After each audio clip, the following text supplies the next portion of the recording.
Welcome, everybody, to the A Little Less Fear podcast. I'm your producer and host of the show, Dr. Lino Martinez. This is your motivational podcast of people's incredible journeys. Oh yeah, let's do this.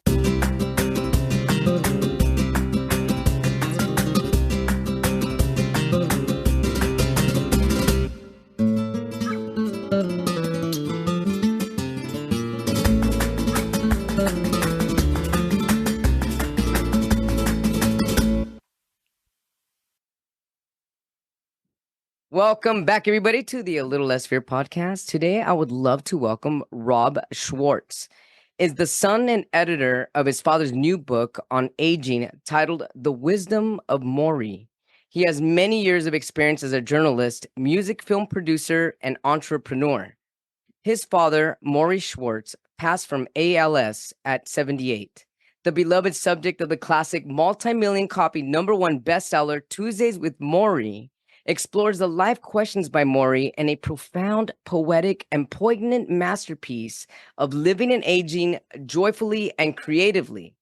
Later life can be filled with many challenges, but it can also be one of the most beautiful and rewarding passages in anyone's lifetime. Welcome, Rob Schwartz, to A Little Less Fear podcast.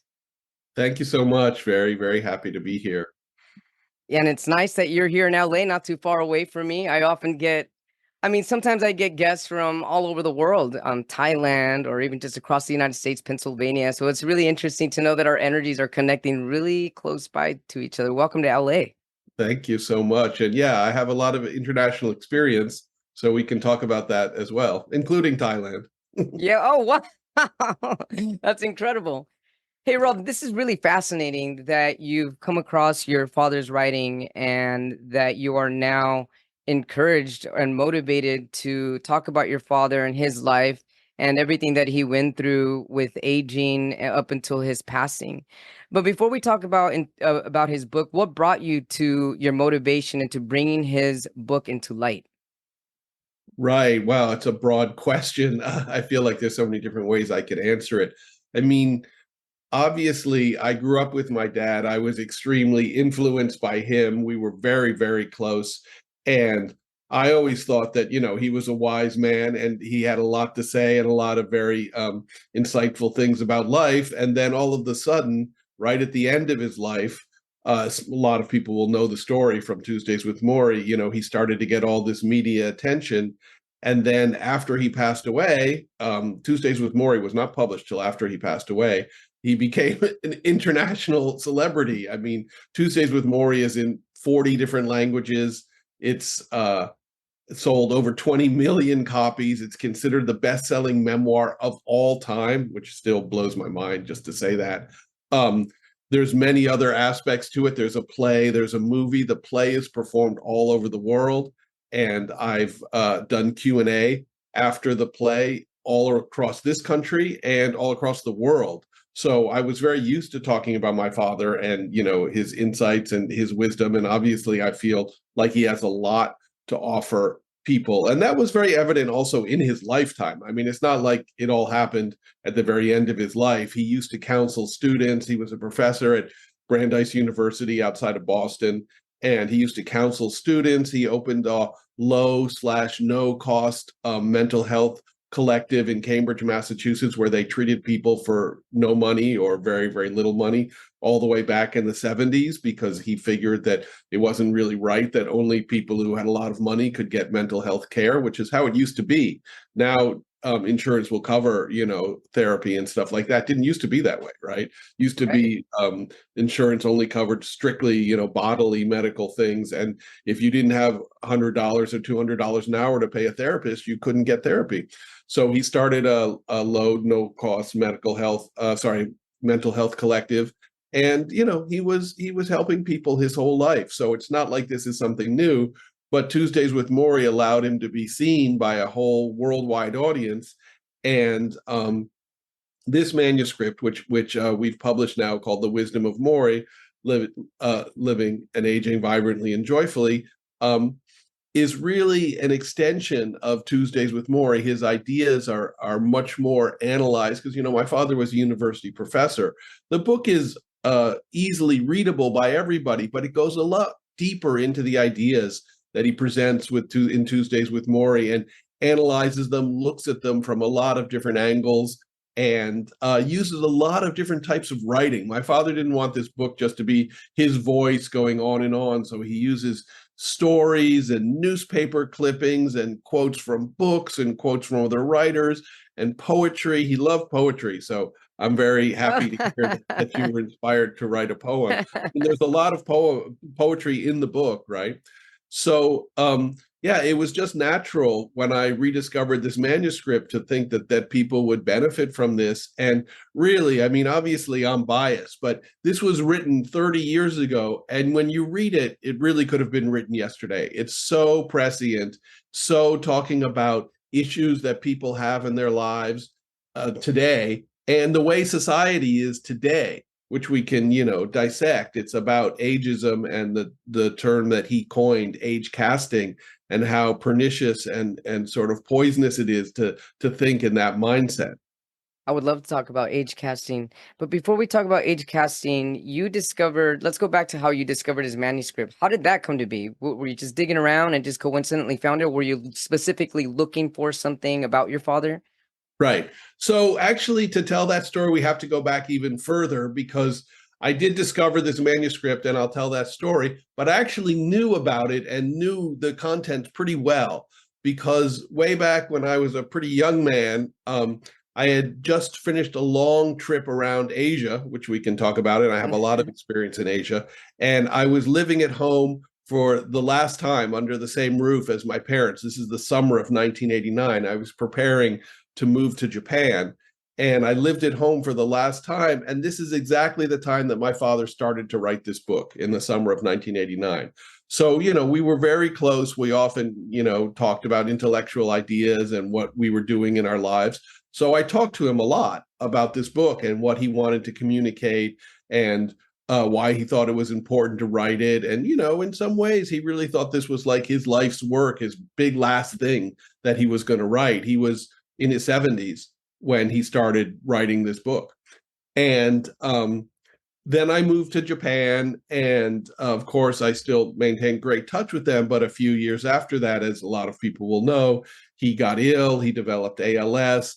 I shuttled between Tokyo and Boston, but of course, my father passed away in 1995 of ALS. And Mitch then wrote Tuesdays with Morrie and published it 97, 98. It became a huge bestseller. That whole phenomenon took off. And some years after that, maybe 4 or 5 years after that, as you mentioned at the top of the program, I'm a journalist, among other things. So I used to go between Tokyo and Boston and sit at my father's desk and write the pieces that I needed to submit to newspapers and magazines based in Japan and around the world. And one day I was just sitting at my father's desk thinking, oh, I wonder what are in these desk drawers, because my mother kept his study exactly as it had been when he was alive, which meant filled with books, all the books that he liked to read and thought were important to discover, pushing forward into new territory, and also his field, which was social psychology and sociology. And so one day I just pulled open a desk drawer and saw this big black bound thing, like much bigger than a regular book. I actually have it around here somewhere. Wow. And I went, what is this? So I flipped open this hard cover, very firm cover, not like a paperback book or anything like that. It was just black, had no writing on it. And I looked at it and I realized it was the manuscript that he wrote from about 89 to 92, which had never been published. And I realized, firstly, of course, I knew what was in it because I had talked to him. And then we had a great opportunity now to publish this because of Tuesdays with Morrie had focused so much attention on him. And of course, I had to read it from cover to cover to make sure that I thought it was worthwhile. And of course, it's fabulous. It talks about a lot of issues from many, many different angles. It explores things that are really meaningful in people's lives. Not everything is, peaches and sunshine. He talks about all sorts of issues which trouble people and try and give them a way through it. He was a psychologist as well as a sociologist, so he really had deep insight into how people thought and how it affected their feelings and stuff. And he weaves that into the writing. So, to answer your question, I had a lot of motivation to publish it, but it did take me a very long time because, first of all, as I mentioned, I was living in Tokyo. I had a very full career there, and we can talk about that if you like. And I was going back and forth between Japan and the US.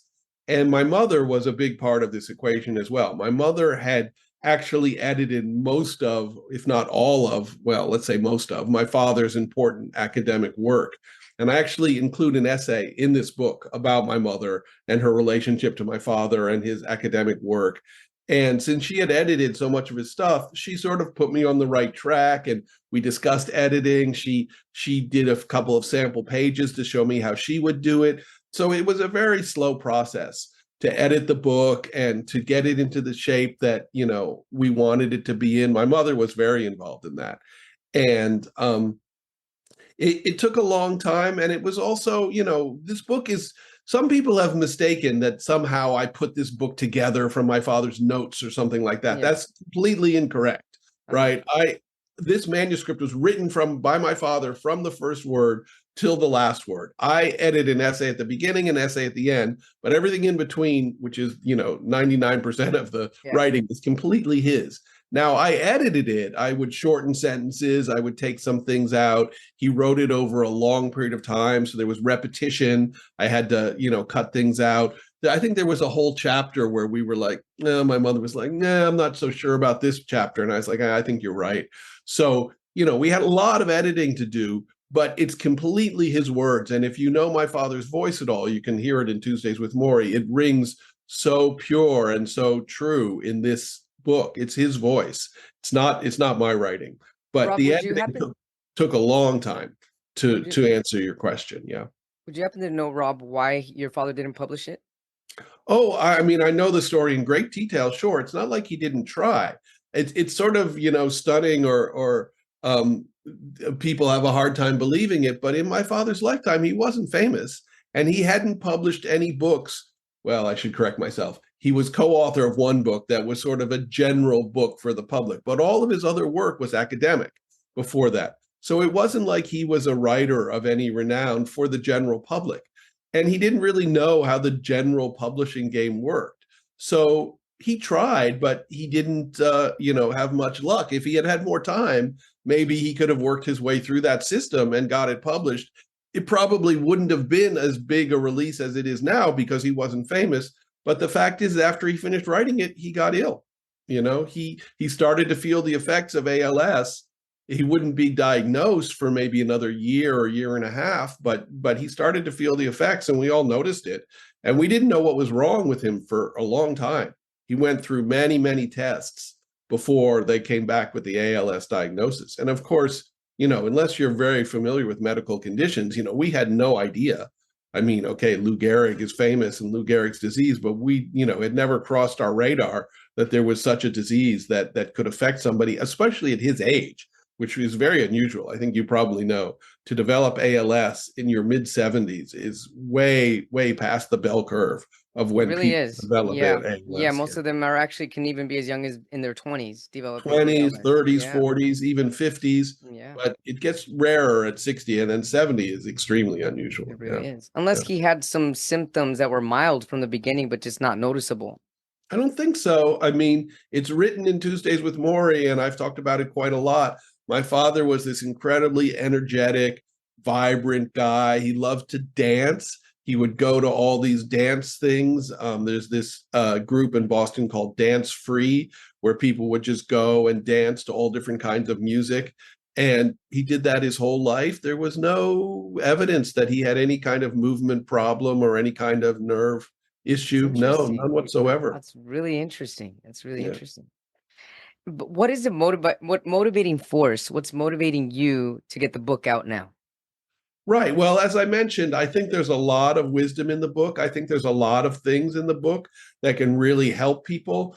There's two things about society today that I think this book really addresses that can really help people. First of all, we've addressed a lot of the other isms that we've figured out are pretty poisonous and destructive to society, sexism and racism, those things we just understand are wrong-headed ways of thinking, right? Yeah. But ageism still, rears its head and is still pretty easy for somebody to dismiss somebody else because of their age, and we need to address that. And this book is focused on that, right? So there's a real need for us to, publicize and dissect ageism and try and remove that poisonous attitude from our society. And this book addressed that. And then in addition, because my father was so sort of sophisticated when it came to emotional states and psychology, there's so many discussions in this book about different issues and different ways to move your life forward that I think it can be really useful for people of all ages. Of course, particularly for people who are, past a certain age. I think the age that my father pegged, I think, was 55, which today we think of as very young, right?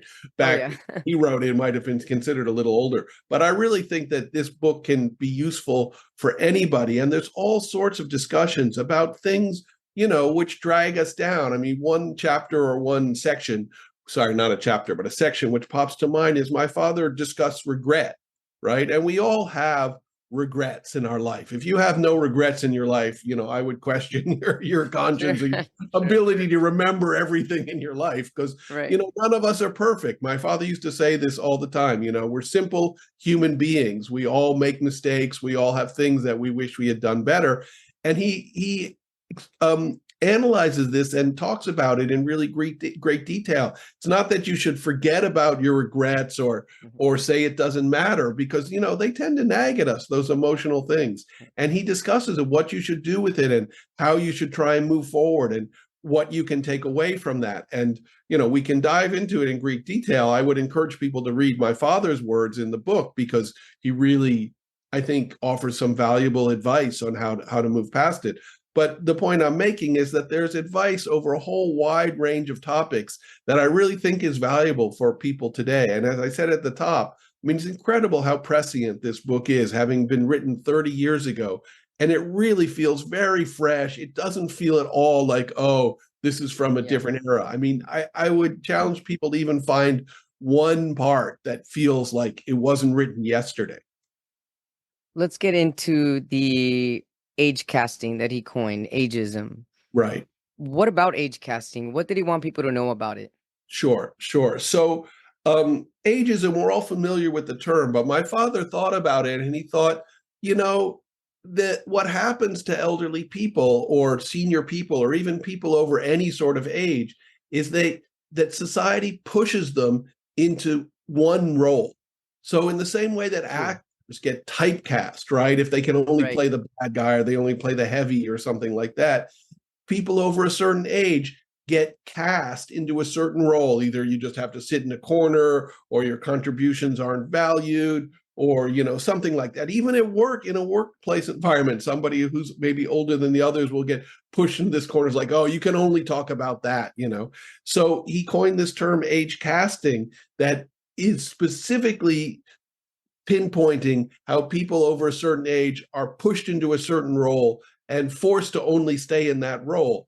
And he thought that was, ridiculous and extremely poisonous. So he wanted to name it. As you know, it's very important to name things, to get exactly what it is, the concept, and name it. And then we can start to deal with it and we can start to, dismiss it from our lives. So he coined this term age casting.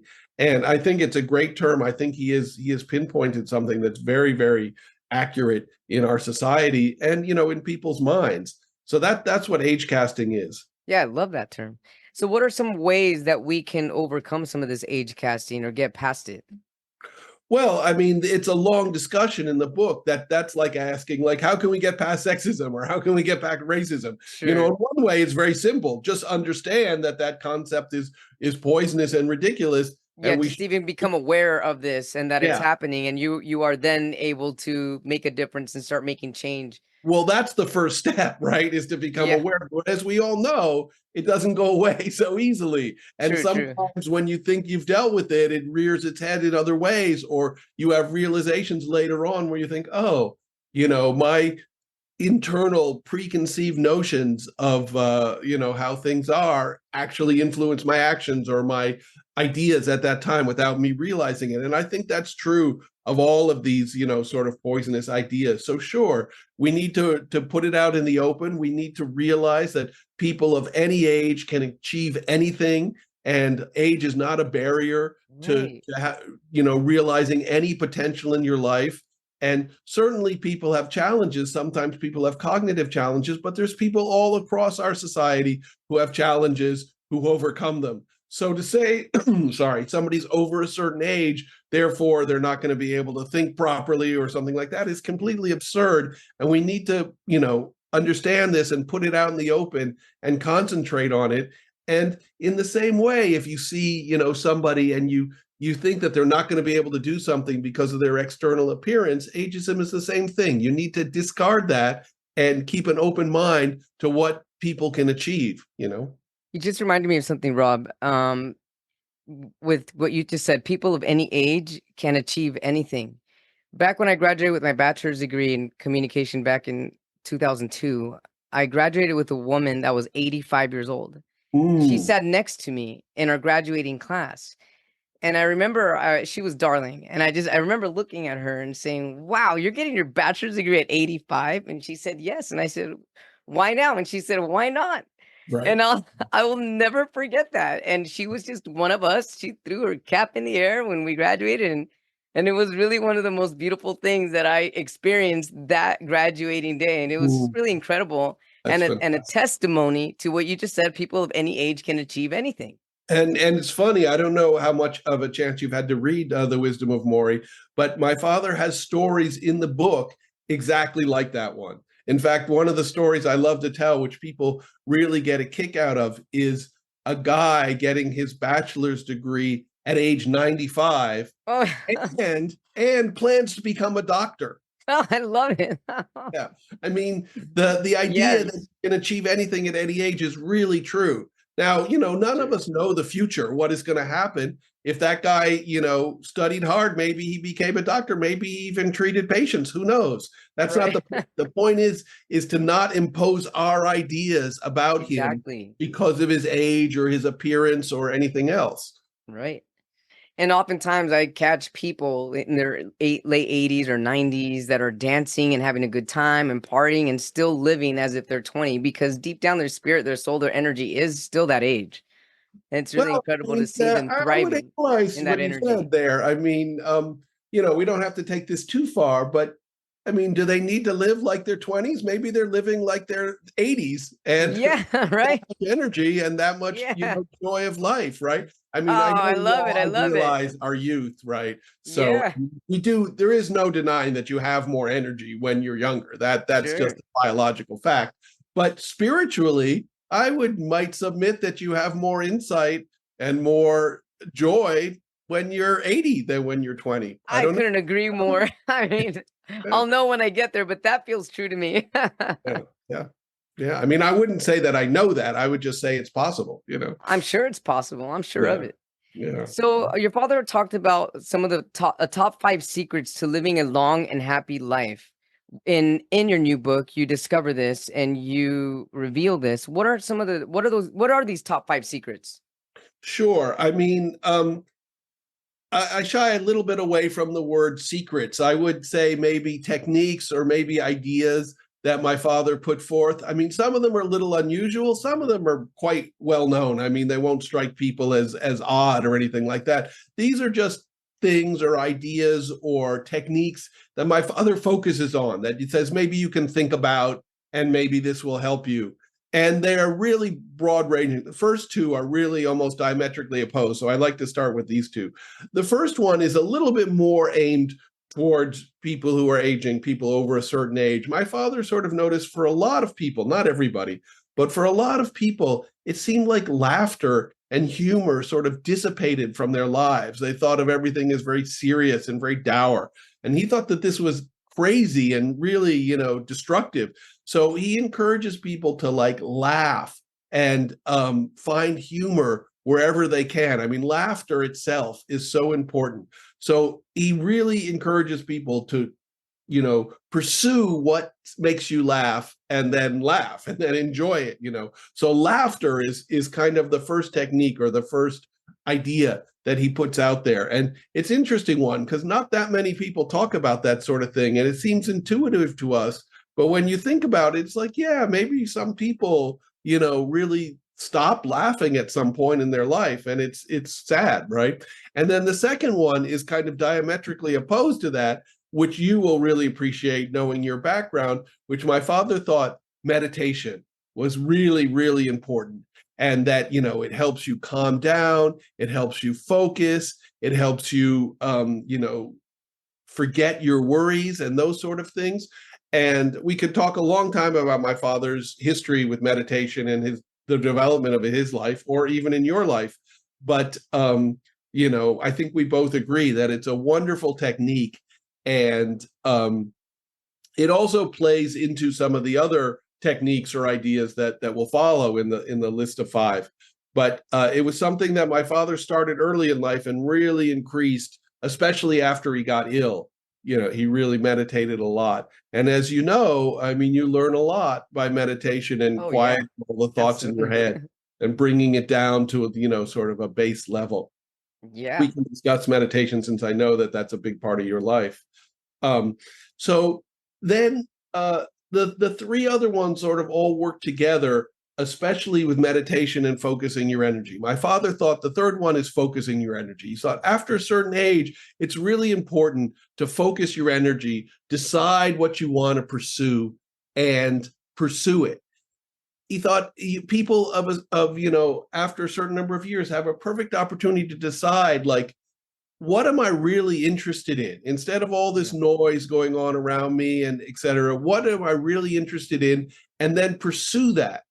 And when you pursue that, you're going to learn more things. You're going to open up, your world. My father thought it was really important to be engaged with the world, not to sit at home and do nothing or, shut people out, think, oh, I'm past it now, I'm retired or whatever. That idea, he thought it was totally absurd. You need to engage with the world. And the way you engage with the world is discover what's really interests you, what's really important to you, and pursue that in the world. And in that way, you can have new experiences. You can meet new people. He thought it was very important to keep meeting new people, possibly making new friends.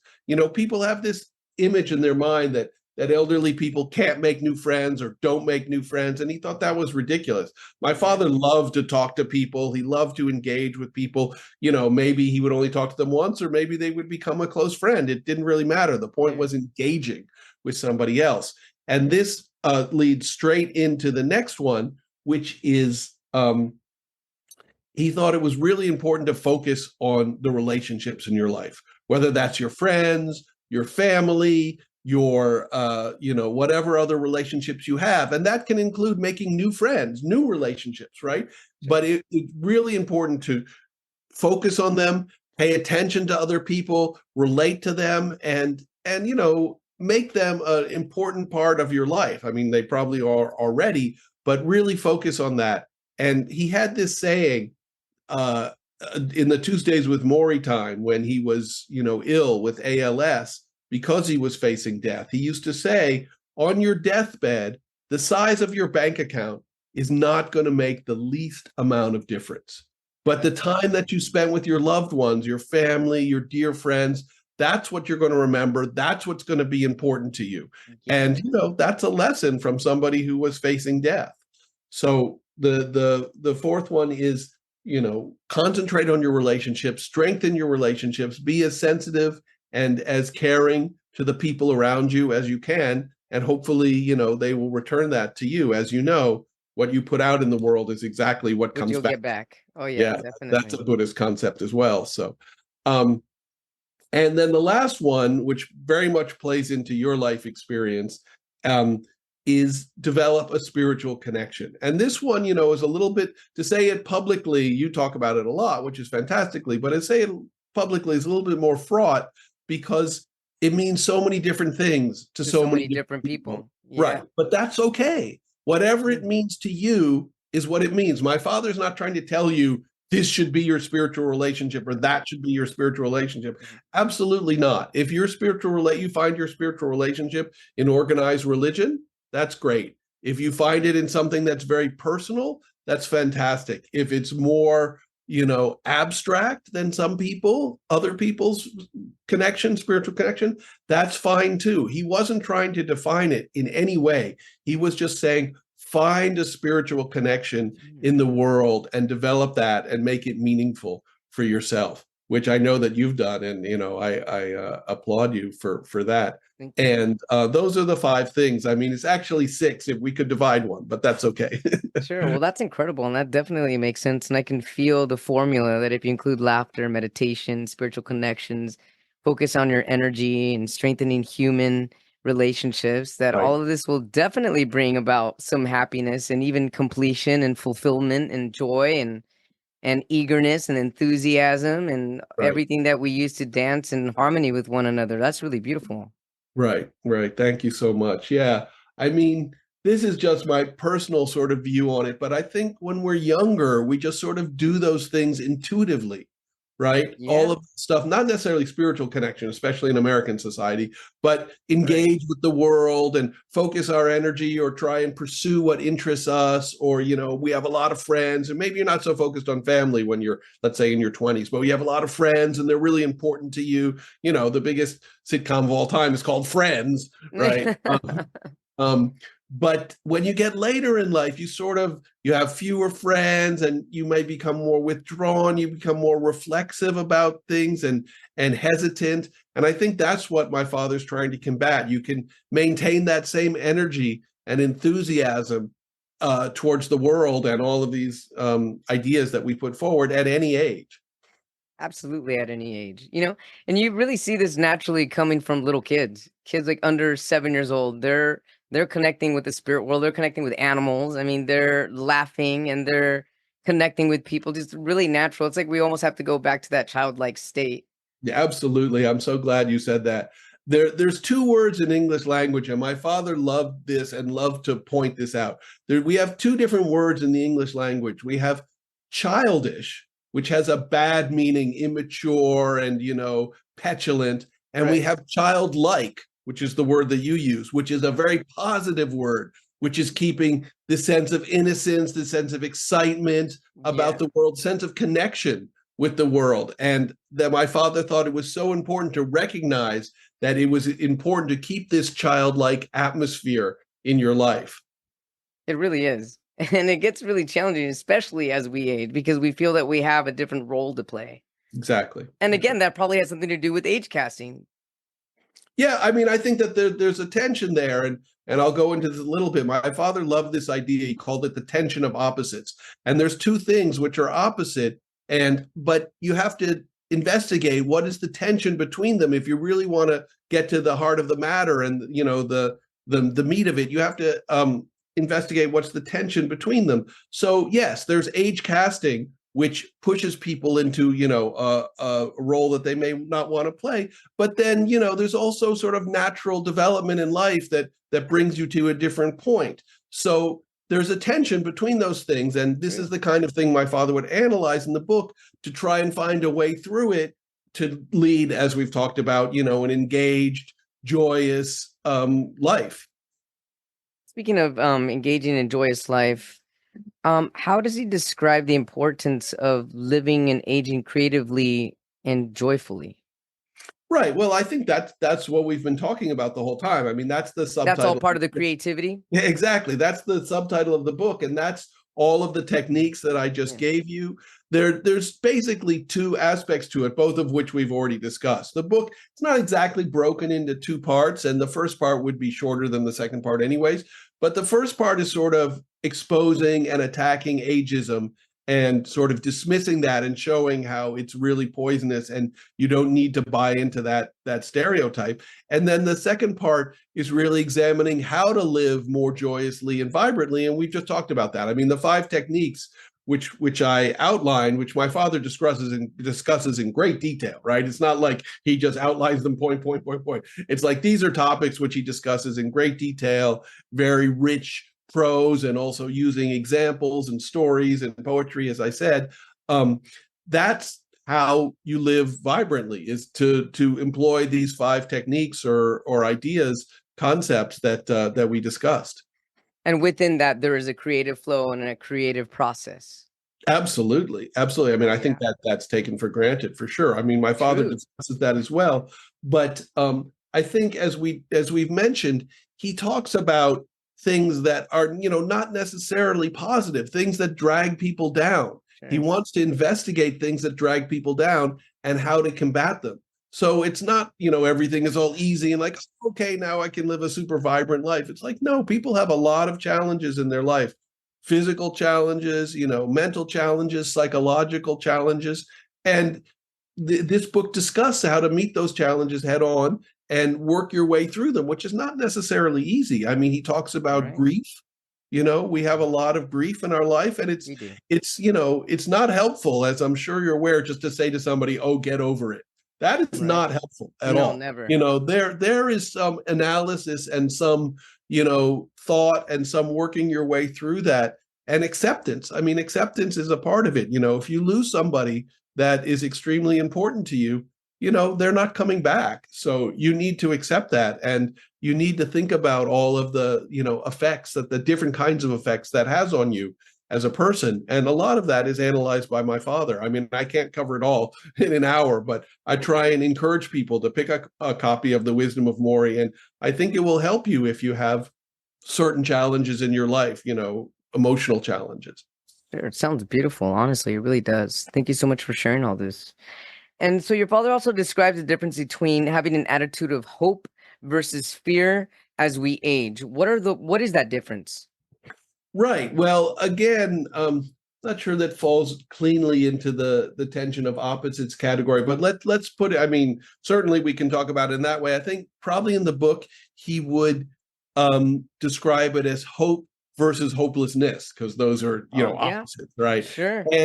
And he discusses. I mean, just to have blind hope. I mean, if you can do that, then okay. But most Right. people really need to find something to encourage themselves with. They can't just have hope for no reason. So there's a lot of the discussion in the book of where to try and find hope and what are the negative effects of hopelessness, right? And other uh, related concepts, fear Sure. and other. I mean, there's really sections in the book on each of these, and specifically how they affect us emotionally, how they affect us psychologically, how we can work our way through it. Because I think as somebody, it seems very clear to me, who's worked through a lot of things, you had a lot of challenges in your life, you Sure. realize that you need to work through things. You Oh, can't yeah. just say to yourself, "Oh, forget that," or "I don't Right. have hope now." It doesn't work that way with the No. human mind. You have to work through it. You have Oh, to yeah. go step by step. Oh, there's this and there's this and there's this. And after working through it, you put it all together, and then you're a little bit more hopeful. It sort of happens by itself, if you know what I mean. I do know what you mean. This is really incredible. You know what else is fascinating? I'm also a professor of psychology myself, and you mentioned that your father was psychology and sociology and a professor. I really find it interesting, this alignment, talking about this, and it's really incredible. I mean, talking about spiritual connections, there must be some Right. kind of spiritual connection going on here, and it feels Right. really wonderful. I mean, it's really beautiful. Wow. Honestly, I That's love this. fantastic. Well, Thank let you. me add that then. I didn't realize that you were also so accomplished academically. So when I edited this book and when I started thinking about my father's whole life, I looked at his whole career, and you can basically see a through line in his academics that goes straight to this book, because his academic career was all about basically focusing on the person, on the individual, and treating them as an individual and figuring out what was important to them as an individual, and helping them along. So of course, as a social psychologist, his focus was people who had mental issues, mentally Mhm. challenged, not challenged, we don't say that, but mental people who had mental or psychological issues, right, emotional issues. Sure. And so, for example, his big academic watershed was a book that he wrote in 1954 with a psychologist, a famous psychologist at the time, called Alfred Stanton. And the book is called The Mental Hospital. And the big insight into that book is that all of the relationships in a hospital, like the relationship between doctor and doctor or the relationship between doctor and nurse, have an effect on the patient, right? This had never been thought of before. Obviously, the relationship between the doctor and the patient is going to have an effect, but everything that's going on around the patient, because, human relationships are so important to us and have such a big psychological effect on us. Right. And the whole ecosystem of all of the human relationships are so intertwined. This was a huge step forward in psychology in 1954. And the book was such a watershed that my father got a full professorship with tenure just on the importance of this book. So he was like a little superstar in the field of social psychology. And if you look through his whole academic career, you can see that this is the focus of his whole career, on relationships between people and how crucial the relationships in our lives are. I actually wrote an article for Psychology Today, since that's your field. I can direct you to it. It's of course please. more general than a specific academic article. I'm not an academic, but it shows that even some of my father's publications before the mental hospital, where he has the same focus on human relationships, which was not necessarily a focus of psychology at that time, and is not necessarily a focus of psychology today. As you know, they're very focused on brain chemistry and drugs, as opposed to the relationships in somebody's life. So my father, had a somewhat different take on psychology than exists today. And you can find that article if you do a search for it in Psychology Today. Just search my name and my father's name, and the Wisdom of Morrie is mentioned in that article. It'll pop right up. I love that, because it's really interconnectedness that brings people into a wholesome feeling. And if a lot of people are missing that web of connection, they're going to feel isolated, and like there's a piece of their life. I mean, there's life missing at that point. We need Exactly. this energy, this energetic interaction from one another in order to just keep expanding and growing and loving and feeling the love and giving love and receiving love. And That's it exactly definitely right. does start. And I love how you pointed out like patient and doctor connection, because a Right. lot of the Right. times it's almost as if they see them as an object rather than the same as them. And how can I see you more like myself and treat you the way that I would want to be treated? And that's Right. where true Exactly. connection really comes from.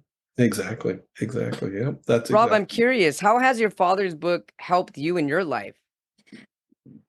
Sure. I mean, I get this question a lot, and it's a little bit of a tough one because, I grew up with my father.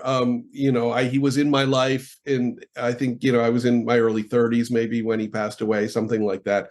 And we were very, very close. So clearly he influenced me my whole life, from the time I was born until the time he passed, and of course, even afterwards. So this book isn't the first time that I've, Right. received influence or mold in my life. But certainly the ideas about how one can remain vibrant and really connected with life at any age, now that I'm, older, have really influenced me.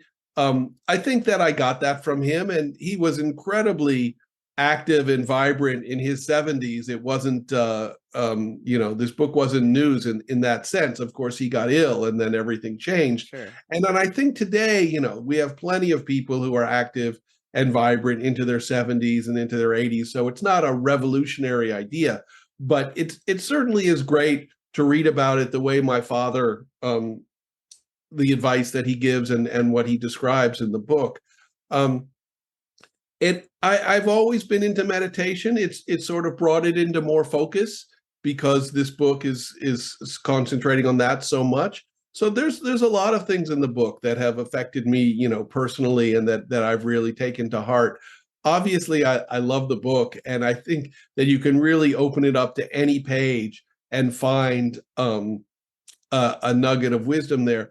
I would reiterate, and maybe this is more about me, but I'm actually very similar to my dad. So and I studied philosophy, as I mentioned to you. So I tend to like take an issue and analyze it and look at it from all sorts of different angles and try and work my way through it, which is exactly what my father is doing in this book. So, that's sort of something that's been in my life, and you could say an influence of my father from birth. I feel very much the book is similar to how I approach the world, let's say. But how does it feel for you to finally have your father's last piece of work published. Oh, And that right. I you mean, helped that aid and you're the engine behind all of this. What does this feel I like mean, for you? obviously, I'm very, very happy to do it. I mean, you may find um, some resonance with what I'm about to say. You may not, because you're a very accomplished person in your life and you went through a real trial. For me, I mean, obviously, I'm overjoyed to bring my father's words to the public. I'm overjoyed to talk about them. I love talking about my father, as you can maybe experience from this podcast. And as I said, I used to do Q&A after the play, even long before I published this book, like 15 years ago. I used to travel around the country when I was back from Asia and do Q&A after. If I saw the play was being performed, I would contact the producer, say, no charge, I can just turn up and do Q&A. People used to love it because it was a connection to my father. Oh, damn, I forgot where I was going with this. Oh, right, I know what I wanted to say. But so I love talking about my father, but I'm the kind of person that, I always feel like I need to do more. Like, this book comes in the wake of Tuesdays with Morrie, which is literally one of the best-selling books of the last 50 years, or let's say 30 years at least, right? So the fact that I'm trying to get this book out there, it's just, it's never going to be the same level as Tuesdays with Morrie, but I always feel like I need to do more. It never feels like the work is done. And I think that's just part of my personality. So it's hard for me to feel satisfaction at having published this book. I feel happy that I'm getting my father's message out there, but like satisfied, I never quite get there. I don't know if you can relate to that or not. I think there are aspects of that I can relate to in some parts of my life where I always feel like I can change something or tune it up or turn it around, or maybe I could have done it this way to have a different result, perhaps maybe, but I guess I won't know. But there's also a you mentioned the word happy right now, that I'm happy to do that. There is satisfaction and happiness. I guess that's true. I guess Yeah. that's a nice insight. Maybe I should say I never feel fully satisfied. I might feel some satisfaction, but I feel like I should be working on this 24/7, and I have a lot of other projects in my life which we could discuss as well. But it always feels like there's more to be done, and I want to keep trying to introduce this book to people. I think that also comes from the love that you feel from your father, that you're still feeling from this book. You're feeling so much love, and it's like, how can you give back? How can you pay back? How can you give back all of this love that he had to give the world? And Yeah. I mean, I can feel that. I can feel into that. Yeah. No, that's right. That's right. And how much love we share together too. Yeah. Yeah. Yeah. Well, I feel the love, and hopefully that resonates with you. Thank you. Yeah. So how can our viewers, our watchers, and our listeners find the wisdom of Morrie, living and aging creatively and joyfully? How can we find this book? Well, the easiest way is I have a website, wisdomofmorrie.com, and you can go on there, and there's tons of links to where you can get it. I've been told that I shouldn't name specific retailers, so we have to talk in generalities, but there's an online seller, which we all know that it's available on. There is a major book chain in this country which carries it, also as website. I think I have to mention one because they sell it specifically. There's an audio book on Audible, which was named actually one of the top 10 books for 2023 on Audible. So you can get it and listen to it. The guy who read it, Steven Weber, did a fantastic job. He's a great actor. Lots of people were actually interested in reading this book, but I chose him because he really nails it emotionally, and the timbre of his voice is absolutely perfect. So I really encourage people to listen to the Audible. And there's lots and lots of other ways to get it. I also encourage people to go to indie bookstores. I love indie bookstores across the country and order it. I don't know if you have an international listenership. You mentioned international at the There top is of the international, program. yes. We're in about 8 or 9 languages now.